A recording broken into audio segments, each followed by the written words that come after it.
Hello students, मैं redefine academy से आपका स्वागत करता हूं।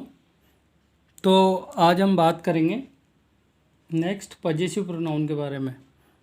मैंने आपको लास्ट पर्सनल प्रोनाउन के बारे में बताया था, तो आई होप वो आपको समझ में आ गया होगा। और पर्सनल प्रोनाउन बहुत इम्पोर्टेंट है, क्योंकि ये पर्सनल प्रोनाउन अपने पैसिव वॉइस में भी काम आएगा और डायरेक्ट इनडायरेक्ट नरेशन में भी काम आएगा। ठीक है, तो उसको आप अच्छे से समझने की कोशिश करना। अगर आपको समझ में नहीं आया हो तो मुझे कमेंट करके बताएं, मैं उसको एक बार फिर से समझा दूंगा। ठीक है, तो नाउ नेक्स्ट बात करता हूँ पजेसिव प्रोनाउन के बारे में।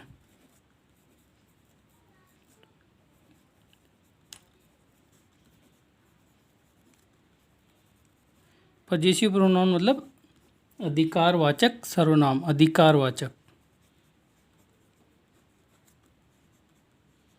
अधिकारवाचक सर्वनाम। वैसे मैं ये आपको पर्सनल प्रोनाउन के साथ कंपेयर करके समझा चुका हूँ, इसलिए मैं इस पर ज़्यादा ध्यान नहीं दूंगा, क्योंकि ये मैं आपको पहले ऑलरेडी समझा चुका हूँ। इसको बस अपन एग्जांपल से बताएंगे। जैसे कि मैंने बताया था, mine, ours, yours, hers, theirs, तो इस प्रकार मैंने आपको बताया था। तो फॉर एग्जांपल मैं बोलता हूँ द डॉग इज़ माइन, ये डॉग मेरा है।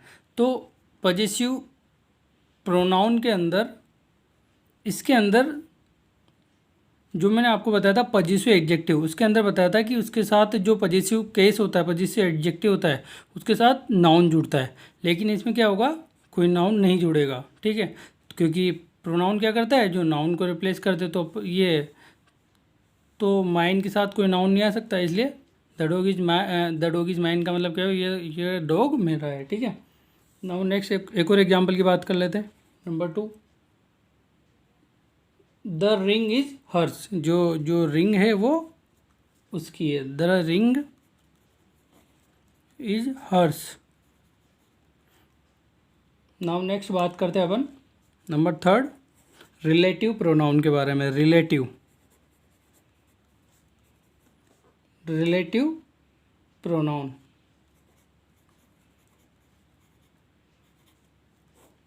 वैसे अपन रिलेटिव प्रोनाउन को अपन रिलेटिव क्लोज एज के अंदर भी पढ़ेंगे, और क्लोज एज का क्वेश्चन 10th क्लास में फिक्स आता है, ध्यान रखना है ना। तो रिलेटिव प्रोनाउन को बोला जाता है संबंध वाचक सर्वनाम। संबंध मतलब संबंध बताएगा। तो इसके बारे में देखो, a relative pronoun,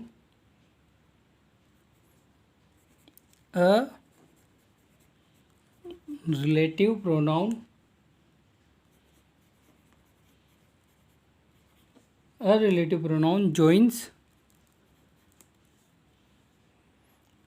two clauses.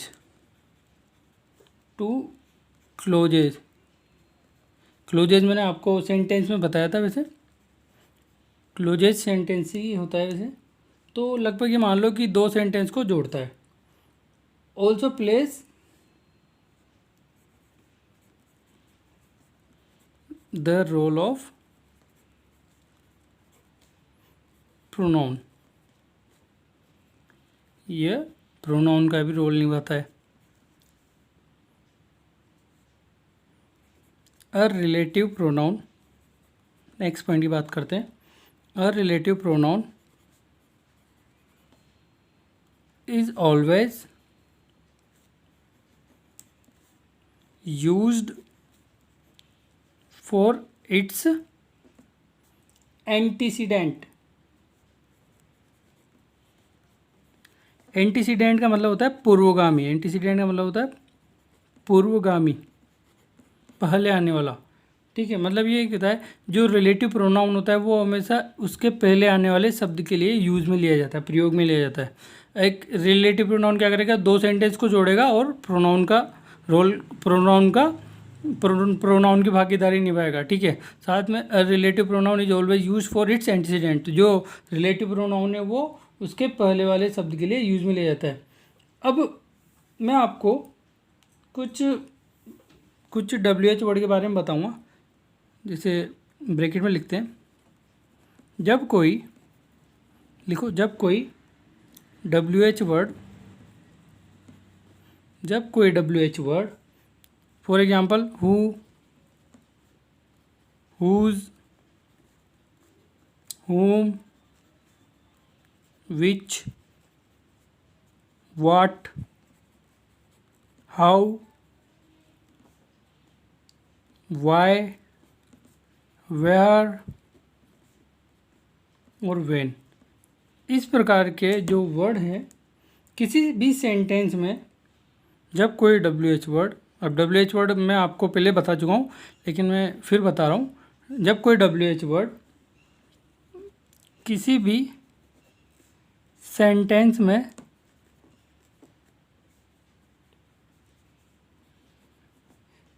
एक कंजंक्शन के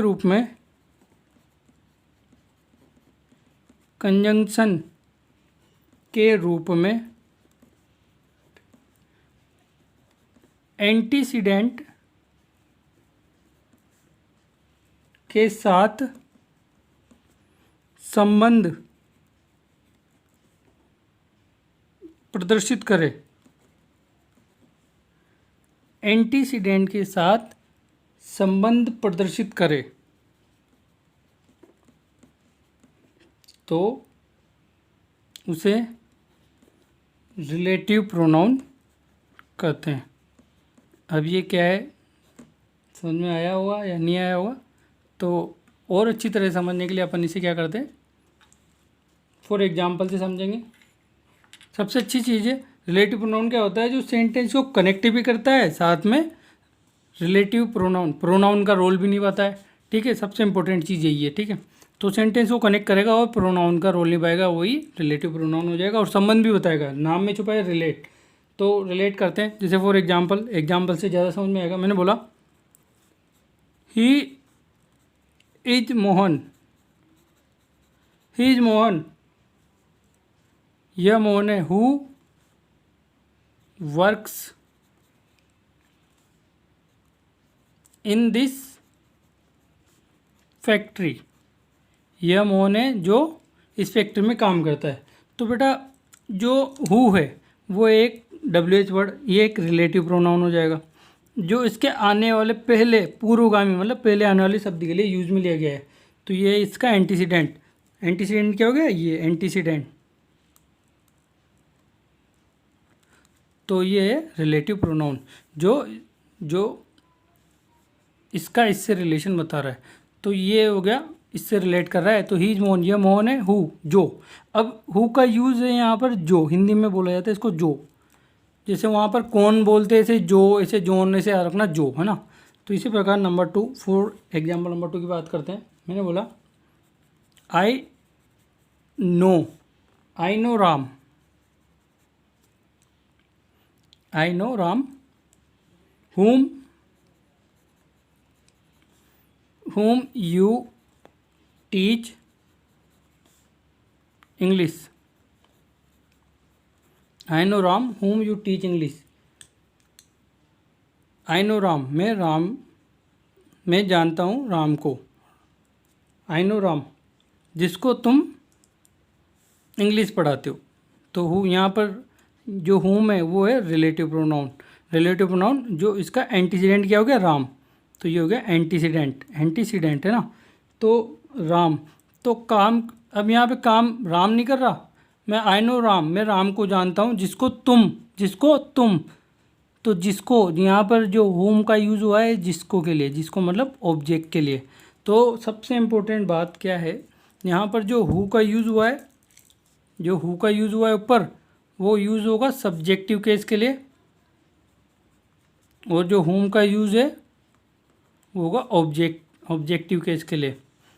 ऑब्जेक्टिव कैसे, जैसे यहाँ पर ये काम करने वाला, तो ही इज मोहन, यही काम कर रहा है यहाँ पर।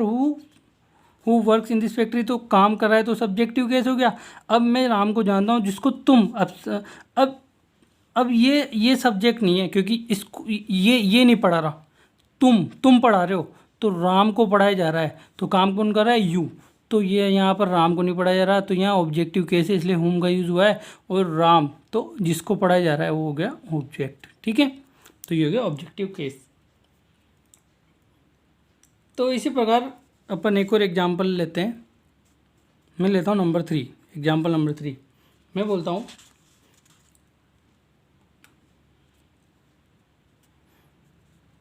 जैसे मैंने लिया, आई हैव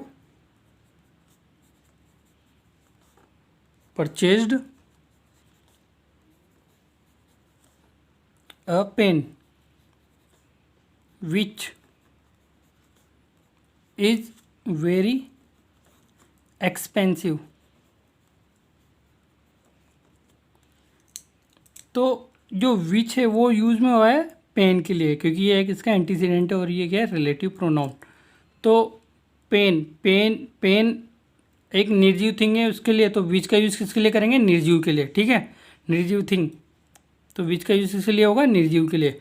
और हु और होम का यूज़ होगा सजीव के लिए। सजीव मतलब जैसे मोहन भी सजीव होगा और राम भी सजीव होगा, तो पेन सजीव मतलब इंसान के लिए, पर्सन के लिए। ठीक है, तो ये हो गया हु, और हु का यूज़ करते हैं सब्जेक्टिव केस के लिए और होम का यूज़ करते हैं ऑब्जेक्टिव केस के लिए। ठीक है, तो इस प्रकार ये हो गया। तो आप लिख लीजिए एक बार इसको, वीडियो पॉज करके लिख लीजिए। ठीक है, नाउ अपन अब नेक्स्ट बात करते हैं number 4 point number part, type number 4, indefinite. Indefinite pronoun. Indefinite pronoun को हिंदी में बोला जाता है अनिश्चय,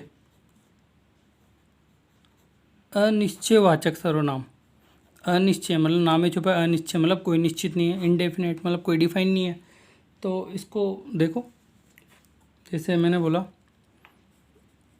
जब किसी वाक्य में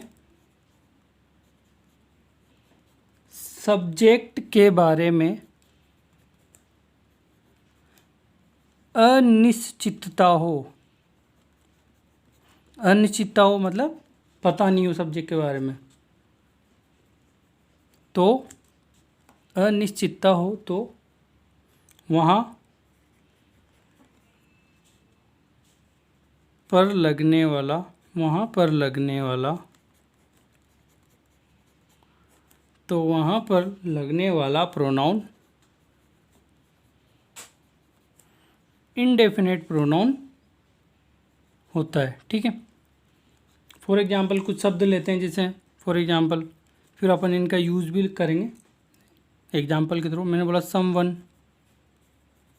कोई एक, एनीवन, नो वन, कोई नहीं, everyone, somebody, anybody, nobody, everybody। तो इस प्रकार ये शब्द इसमें आते हैं, क्योंकि ये किसी अननोन के बारे में, मतलब ये शब्द के किसी भी सब्जेक्ट के बारे में फिक्स नहीं बता रहा, ये भी एक अनिश्चितता बता रहा है। तो इसी प्रकार के जो शब्द यूज़ होंगे वो होते हैं इंडेफिनिट प्रोनाउन। जैसे फॉर एग्जांपल, एक इसमें एग्जांपल लेके लिखते हैं। मैंने बोला someone has stolen my pen, किसी ने मेरा पेन चुरा लिया है। अब इसमें जिसने चुराया उसके बारे में नहीं बताया गया, इसलिए बोला गया किसी ने, समवन। अब कोई भी हो सकता है पेन चुराने वाला। इसी प्रकार नंबर 2 मैंने बोला नो वन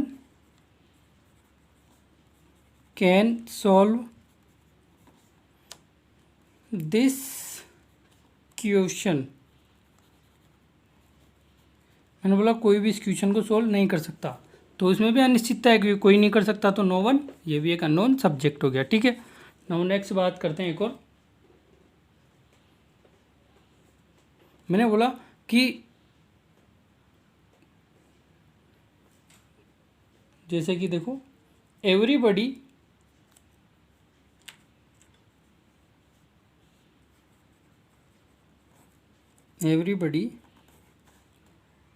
शुड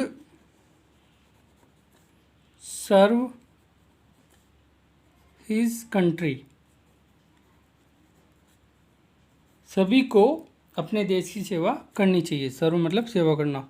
तो इस प्रकार इंडेफिनेट प्रोनाउन कंप्लीट होता है। अगर आप इसका एक एग्जाम्पल और लिखना चाहो तो ऐसा, मैंने बोला कि दरवाजे पर कोई खड़ा है, तो कोई खड़ा है, अब किसको पता कौन खड़ा है, तो वो भी एक अननोन सब्जेक्ट हो गया। इसी प्रकार अपन इंडेफिनेट प्रोनाउन को कंप्लीट करते हैं। तो आई होप ये वीडियो आपको अच्छा लगा होगा। तो फ्रेंड्स, ज़्यादा से ज़्यादा वीडियो को शेयर करें, लाइक करें एंड सब्सक्राइब करें। Thank you so much.